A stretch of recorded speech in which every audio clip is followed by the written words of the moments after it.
Boa noite a todos.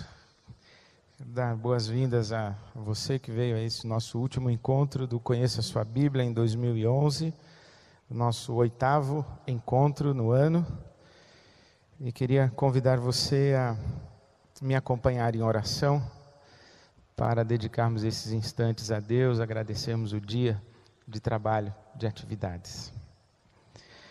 Deus, nosso Pai bendito, te damos graças pela Tua mão estendida sobre as nossas vidas, mais um dia de trabalho.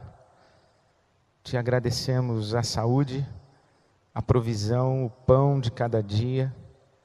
Agradecemos-te a Tua companhia, o Teu Santo Espírito que em nós habita e vive em nós. Agradecemos-te a Tua palavra. Agradecemos-te esse momento, esse encontro, quando queremos ouvir a Tua voz e a Tua voz suplicamos, em nome de Jesus. Abre o nosso entendimento, dá-nos a compreensão e discernimento da Tua palavra e da Tua vontade. Guia-nos a toda a verdade, como o Senhor tem prometido. Oramos que seja assim, com gratidão e para a Tua glória, em nome de Jesus. Amém.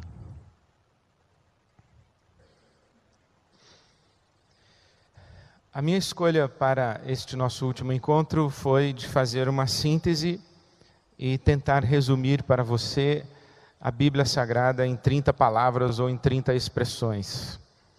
O que estou pretendendo fazer hoje à noite é dar a você um roteiro para que você perceba a ordem, não apenas cronológica, mas especialmente lógica da Bíblia Sagrada. A Bíblia é uma coletânea, uma coleção de 66 livros. Essa é a Bíblia chamada protestante. A Bíblia Católica Romana tem 73 livros, somados aos 66 da Bíblia protestante, aqueles que são chamados os livros apócrifos. Mas esta Bíblia que tenho em mãos é uma coletânea de 66 livros, 39 livros que compõem o que chamamos de Velho Testamento, Antigo Testamento ou mesmo a Bíblia hebraica, e 27 livros que compõem o Novo Testamento. Para uma facilitação da memória, 39 livros do Velho Testamento, 3 vezes 9, 27 livros do Novo Testamento. Mas, na verdade, essa coletânea de livros conta uma história só. Essa coletânea dos livros, que se chama Bíblia, conta apenas uma história. E é extraordinário o fato de que a Bíblia é um livro que foi escrito num período de tempo aproximado de 2000 anos e que teve a participação de pelo menos 40 autores diferentes. Então você imagina que nós temos um livro, começa a ser escrito num dia e termina de ser escrito 2000 anos depois, e que nesse intervalo de 2000 anos, 40 escritores participam do processo. Por isso é que a Bíblia é uma coletânea de livros. São muitos livros que compilados fazem um só livro. São muitos livros que compilados compõem um todo harmônico e que contam uma só história e que podem ser estes livros alinhavados com uma só lógica. Então eu queria tentar sugerir a você, para que você se localizasse nessa cronologia da Bíblia e entendesse mais ou menos a linha histórica que a Bíblia Sagrada percorre e qual é o propósito de Deus embutido nessa história. A Bíblia em 30 palavras ou 30 expressões. Criação, queda, Gênesis 3:15, dilúvio, Babel, Abraão, José são as 7 primeiras palavras. Criação. A Bíblia começa com a narrativa da criação no Gênesis.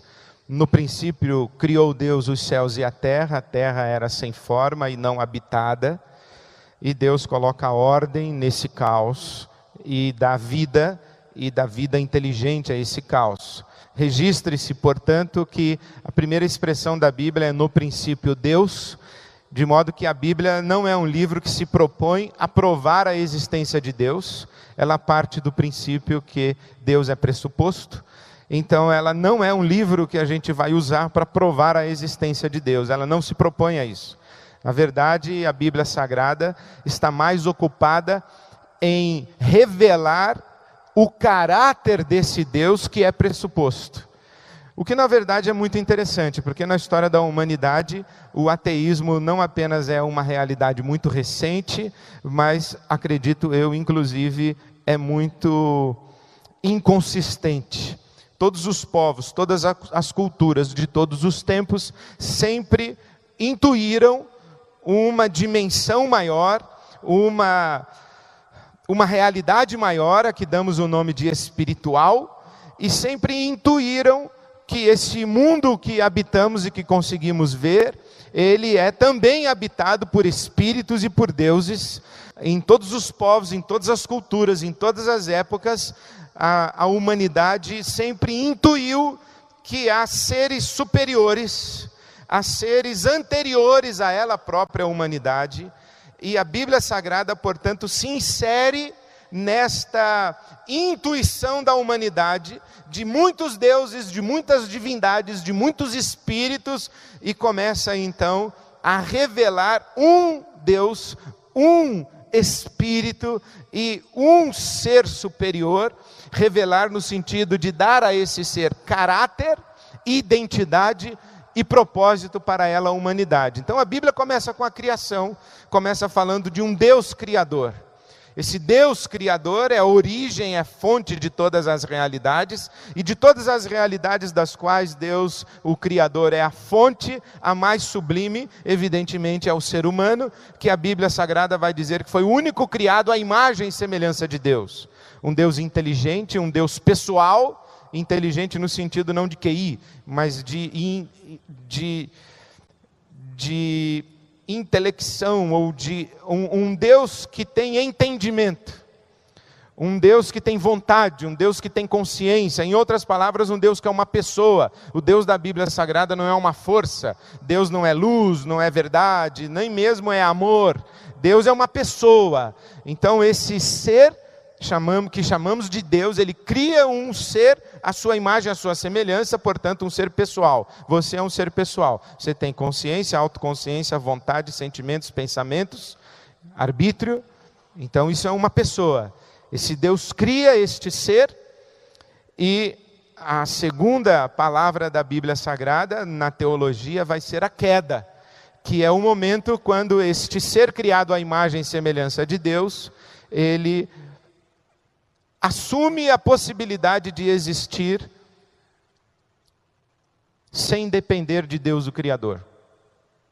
É isso que chamamos queda, é isso que se chama pecado original, é o rompimento do relacionamento entre Deus e a criatura, mais precisamente da criatura e Deus. Gênesis 3,15 é um dos textos mais importantes da Bíblia Sagrada, é chamado proto-evangelho, quando Deus está falando em repreensão à serpente e promete que do ventre da mulher, no caso uma referência a Eva, nasceria uma criança que esmagaria a cabeça da serpente.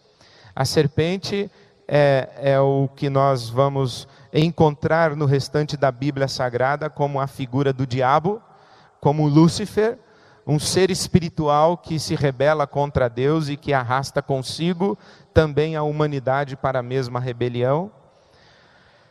E aqui é muito importante Gênesis 3,15, por quê?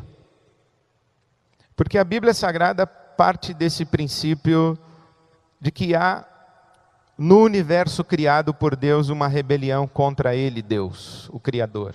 Essa rebelião não é apenas entre os humanos, não é uma rebelião da raça humana apenas, mas é uma rebelião no universo espiritual. A Bíblia vai dizer que Deus cria um anjo de luz, chamado Lúcifer, e esse anjo de luz se rebela contra Deus, e é esse anjo de luz que se torna tenebroso, que vai ter o nome de diabo, e que é a serpente, e a serpente começa a agir no universo criado por Deus para promover o caos. Mas o universo criado por Deus não pertencia à serpente, pertencia à humanidade. O ser criado à imagem e semelhança de Deus não foi a serpente, não foi Lúcifer, não foram os anjos. O ser criado à imagem e semelhança de Deus foi o ser humano. Então o universo criado por Deus é delegado ao ser humano. Mas a serpente conquista o ser humano para a sua rebelião. E o ser humano também faz, a humanidade faz a sua opção de rebeldia contra Deus. Deus vai tomar de volta para si o seu universo criado, mas Ele deve fazê-lo através de um ser humano. Por isso é que a Bíblia Sagrada vai dizer, em Gênesis 3,15, que é um descendente da mulher que será vitorioso sobre a serpente. Aí começa o proto-evangelho, é o primeiro evangelho, é Gênesis 3,15. O dilúvio é a quarta expressão, a quarta palavra, que mostra o estado do universo criado por Deus a partir da rebelião da serpente e da humanidade. A maldade se alastra e todos os processos de destruição e de autodestruição da humanidade são deflagrados, e Deus então decide estabelecer um juízo e destrói praticamente todos os seres viventes, deixando um casal de cada espécie e uma família humana, a família de Noé.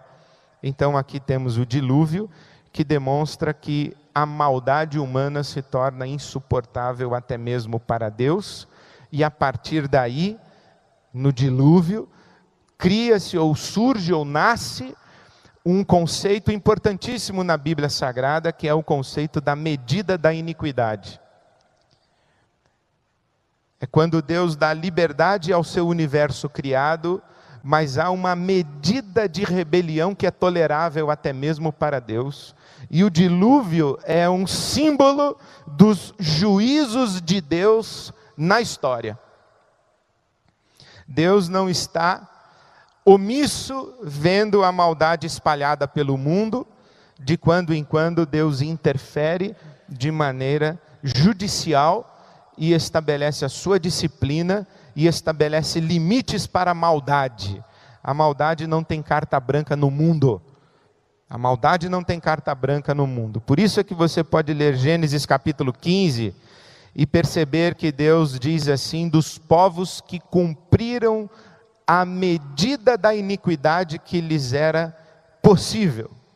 É como se cada um de nós tivesse uma medida de pecado que Deus tolera.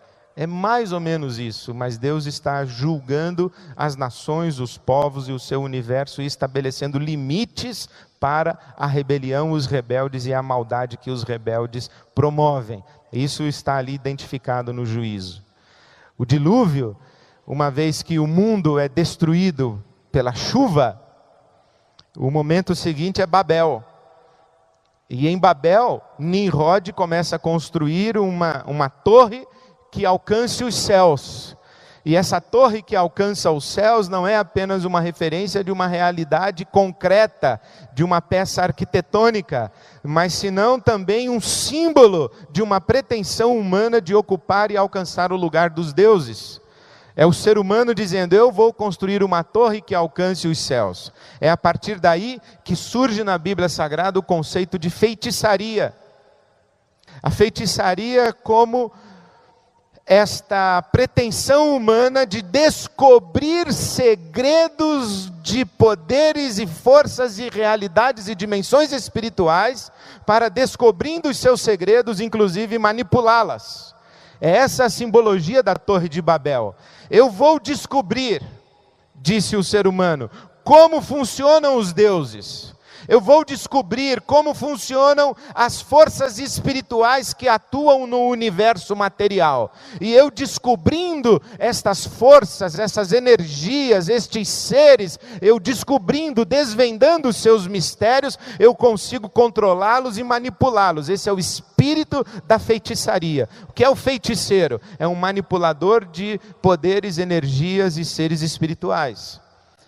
Babel representa essa pretensão do coração humano, de, em vez de render-se à autoridade do Deus Criador, pretender manipular o universo espiritual, onde esse Deus habita em luz inacessível. Portanto, que feitiçaria não é apenas uma expressão religiosa pagã, é um espírito. Há muito cristão feiticeiro. Há muito cristão com espírito de feitiçaria, que pensa que é capaz de descobrir e desvendar os mistérios de Deus e tentar manipulá-lo, ou com jejum, ou com oração, ou com dízimo, ou com louvor, ou com corrente da fé, ou com fitinha, ou com colar, ou com vela acesa, ou com escadaria subida de joelho, ou com promessa, ou seja lá o que for. Eu descubro como é que funciona o universo espiritual e tento manipulá-lo a meu favor. Esse é o espírito da feitiçaria. Isso está simbolizado em Babel. Mas em Babel, percebendo essa pretensão humana, a Bíblia Sagrada conta que Deus confunde as línguas daqueles que estão construindo a torre, e aí é que surgem as nações, as diferentes nações. Essa é a maneira como a Bíblia Sagrada explica o surgimento das nações. É que o ser humano precisa ser vulnerabilizado, dividido, fracionado, para que os limites da sua maldade sejam estabelecidos também. Lá em Babel, há uma expressão muito interessante, que um povo que tem um só coração, ele é praticamente invencível em seus propósitos. Esse conceito de Babel vai ser retomado no Novo Testamento, quando Jesus afirma que uma casa dividida não prospera. Então Babel é mais uma expressão do juízo de Deus na história, quando ele vem, interfere, confundindo as línguas e promovendo uma divisão da raça humana, e impedindo o progresso da intenção de mal que habita o coração dessa raça, esse espírito de feitiçaria. Isso é Babel, quando surgem as diferentes nações. Mas nós estamos ainda na esteira do Gênesis 3,15, quando Deus disse que vai trazer um descendente da mulher, e Deus então vai precisar, entre aspas, quando dizemos que Deus precisa de alguma coisa, é bom a gente colocar entre aspas, porque os teólogos, blogueiros de plantão vão dizer que quando Deus precisa, Deus deixa de ser soberano. Então, ele precisa sim, mas eu coloco entre aspas só por uma questão de deferência às consciências mais sensíveis. Então, Deus precisa de um povo. Ele precisa de um povo porque, inclusive, ele precisa do ventre de uma mulher para fazer nascer a criança que vai esmagar a cabeça da serpente. E que povo é esse? Nenhum. Ele vai formar esse povo. Então, aí é que chegamos a Gênesis capítulo 12, quando Deus vai chamar um homem de nome Abraão, que na verdade chama-se Abrão, e Deus muda o nome dele para Abraão. E de Abraão ele suscita uma grande nação. Abraão tem um filho que vai se chamar Isaac, que tem um filho que vai se chamar Jacó, e que tem 12 filhos, sendo um deles José. José vai ao Egito. Ele vai ao Egito vendido pelos seus irmãos, e depois a família de José, todos os seus irmãos, os seus pais, vão também para o Egito, quando o mundo vive um período de fome. E chega no Egito essa descendência de Abraão, que traz consigo a promessa de ser uma grande nação. E lá no Egito, com José, essa nação se multiplica, essa descendência de Abraão se multiplica, surge um grande povo extraordinário, o povo hebreu, e esse povo se torna uma ameaça ao Egito, como um império, e então o império egípcio escraviza a descendência de Abraão, até que surge então um homem de nome Moisés.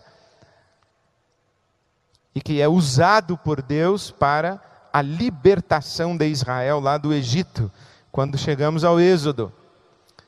Então note o que está acontecendo: criação, queda, a promessa da criança que vai esmagar a cabeça da serpente, o testemunho da maldade que se espalha, o juízo de Deus na história, a pretensão humana de conquistar o mundo dos deuses e inclusive o próprio trono de Deus, a separação das nações, e aí se inicia com Abraão o projeto de ter uma nação de onde vai nascer o Messias.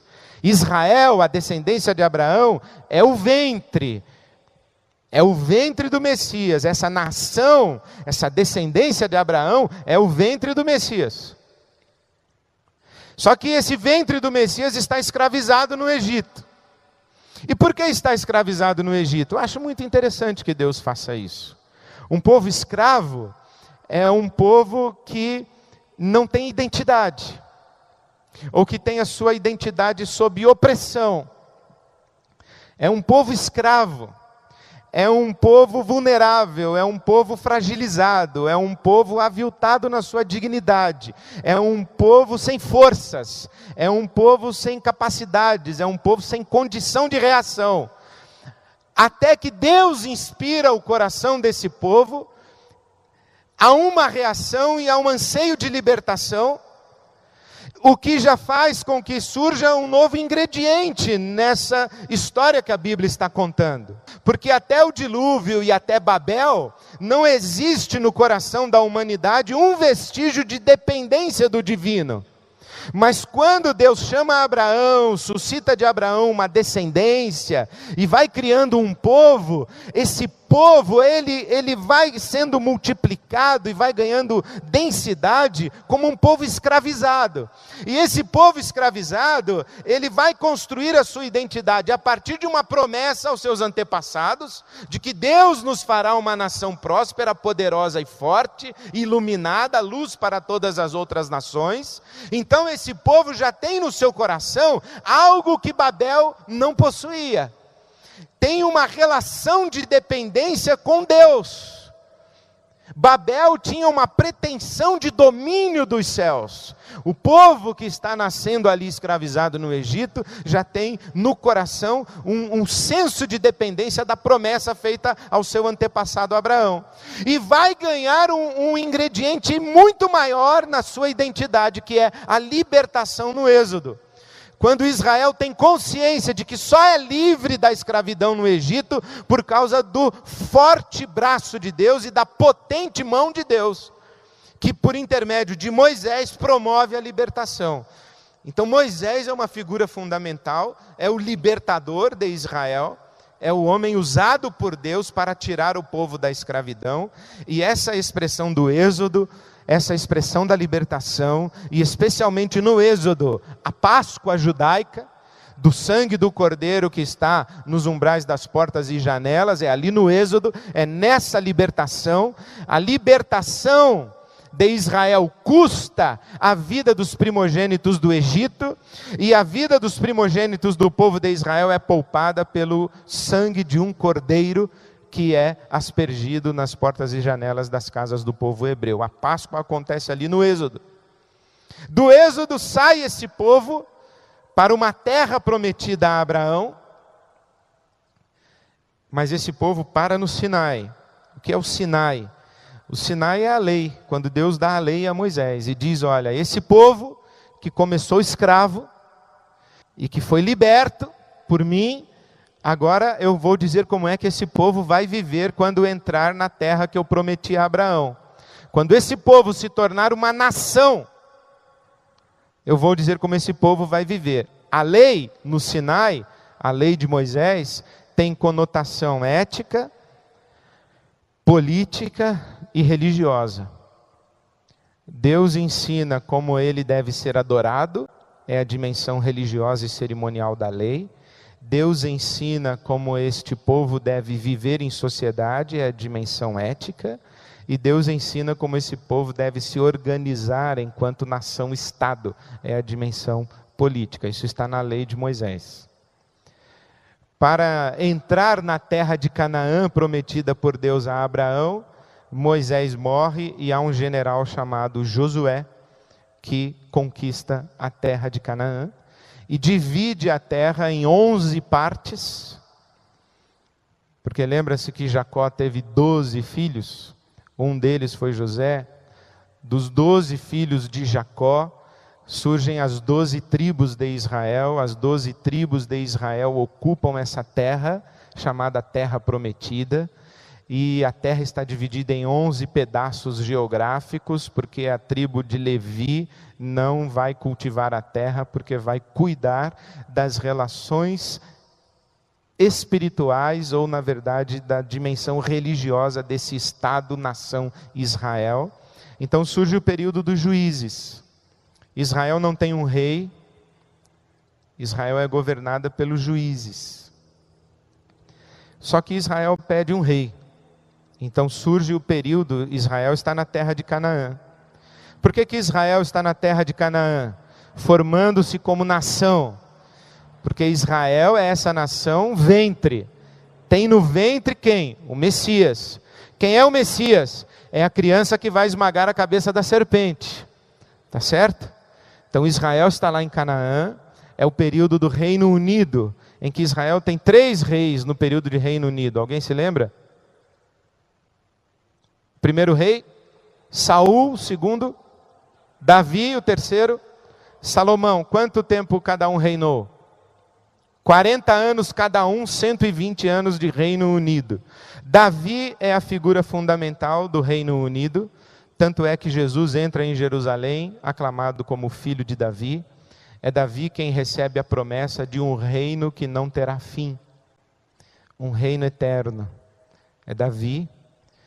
Só que quando Davi morre, assume o trono seu filho Salomão, e Salomão, quando morre, deixa seu filho Roboão, e com Roboão o reino de Israel se divide. 10 tribos vão formar o reino do norte, 2 tribos são o reino do sul.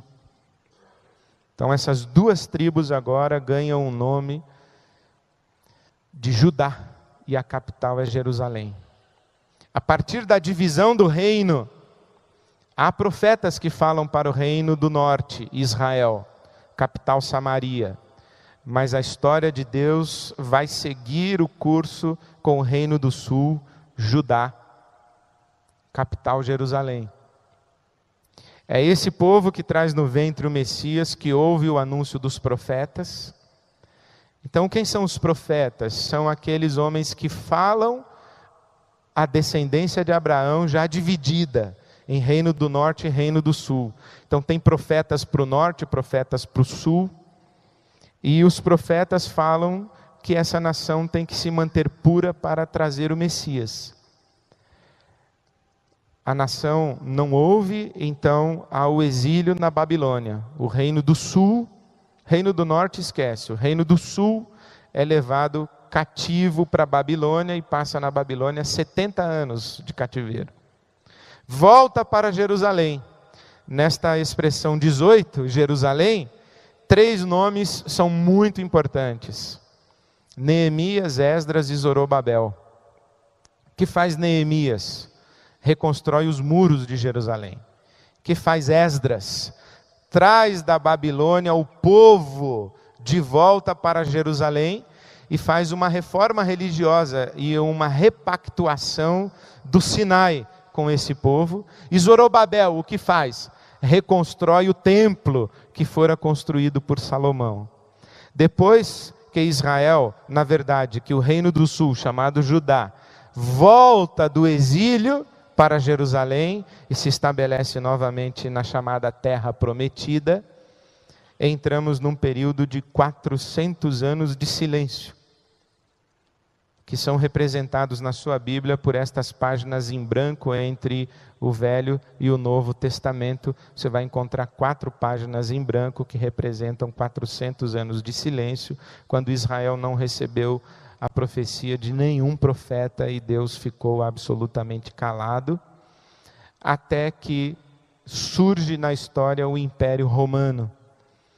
A Bíblia conta as dinastias e os diferentes impérios que se sucedem, desde o Egito, a Babilônia, o Império Persa, o Império Grego, e o Império Romano. O Império Assírio, o Império Persa, o Império Grego, o Império Romano. É no tempo de Roma, quando se estabelece no mundo aquilo que a história vai chamar de Pax Romana, quando há uma calmaria. É nesse tempo que nasce Jesus de Nazaré, e Deus quebra o silêncio de 400 anos com João Batista. Com João Batista que diz: chegou a hora do Messias nascer, esse é o tempo, é agora, é o momento do cumprimento da profecia e da esperança messiânica. Preparem o caminho do Senhor, endireitem as suas vidas, arrependam-se, preparem-se para receber o Messias.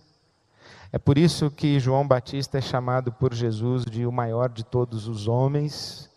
Jesus diz que dos homens nascidos de mulher, nenhum foi maior do que João Batista, o maior de todos os profetas. Ele é o precursor do Messias, e nasce em Belém da Judéia, Jesus, o Cristo, Jesus o ungido, Jesus o Messias. Então Jesus é apresentado na Bíblia Sagrada como o cumprimento da promessa de Gênesis 3,15. É Jesus a criança que nasce para esmagar a cabeça da serpente. Jesus é levado à cruz. Não se pode entender Jesus sem entender a cruz. Não é possível entender a Bíblia Sagrada sem que se use essa lente indescritível que é a cruz do Calvário, que é ao mesmo tempo um palco de horror e um espetáculo de amor. A cruz de Jesus. Então Jesus é levado à cruz e é apontado por João Batista como o Cordeiro de Deus que tira o pecado do mundo, numa alusão explícita à Páscoa de Moisés.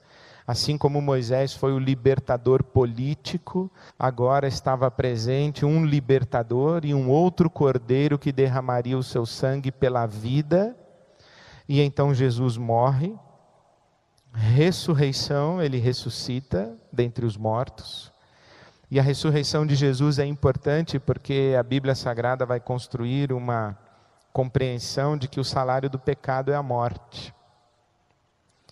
E se Jesus não tem pecado, a morte não pode retê-lo. A morte vai para Jesus e diz: te peguei. E Jesus diz: mas você não tem legitimidade para me pegar, porque eu não tenho pecado. Me solta. E a morte tem que soltar. E a morte tenta pegar Jesus de todo jeito, mas não consegue, porque o salário do pecado é a morte. Jesus não tem pecado, ele é o Cordeiro imaculado. Então ele ressuscita. Depois da ressurreição, o Pentecoste. E você, se quiser, na sua anotação, colocar entre parênteses ou substituir o Pentecoste pela expressão Espírito Santo, porque o Pentecoste é o derramar do Espírito Santo sobre toda a carne. E agora Deus vem habitar conosco, vem habitar em nós. E a comunhão pretendida por Deus ao criar um ser à sua imagem e semelhança é agora realizada a partir da morte de Jesus, da ressurreição e do Pentecostes, quando o Espírito de Deus habita em nós e nos faz um só povo. Se em Babel houve a confusão das línguas e a dispersão, no Pentecostes, no derramar do Espírito Santo, o que acontece? Cada um ouve a palavra de Deus na sua própria língua e há um entendimento comum, e ali no Pentecostes surge um povo só de novo. Porque a igreja é esse povo de toda raça, tribo, língua e nação. A igreja é esse povo que não é distinto pela sua identidade étnica, mas é distinto por causa do sangue de Jesus, que faz da igreja um só corpo, um só povo, uma só nação, uma só família. Cristo é tudo em todos. Então agora, depois da morte, da ressurreição e do derramar do Espírito, o projeto de Deus, não apenas de unidade da humanidade, mas de comunhão com a humanidade, começa a se concretizar e dar os seus sinais na história, nisso que chamamos igreja. Surge então, depois do Pentecoste e desse aflorar da igreja, o período dos apóstolos, o período dos Atos dos Apóstolos, quando toda essa história que eu estou contando para vocês é clarificada. Os apóstolos têm essa função, essa responsabilidade de olhar toda a história do povo hebreu e encontrar uma lógica, que Deus está formando para si um povo, mas na verdade não é um povo étnico, é um povo, é a humanidade. E que Deus formou um povo étnico, a descendência de Abraão, apenas porque precisava do ventre de uma mulher para trazer o Messias, mas o Messias, quando chega, reúne todos os povos em um só povo e promove a reconciliação entre Deus e os rebeldes. E agora Deus se torna novamente favorável a todos os rebeldes e os convida para a comunhão. Os apóstolos é que precisam dar essa lucidez e esse entendimento para essa igreja nascente, até que Deus levanta um homem chamado Saulo de Tarso, ou Paulo de Tarso para nós, o apóstolo Paulo, um dos maiores gênios da história da humanidade, com absoluta certeza.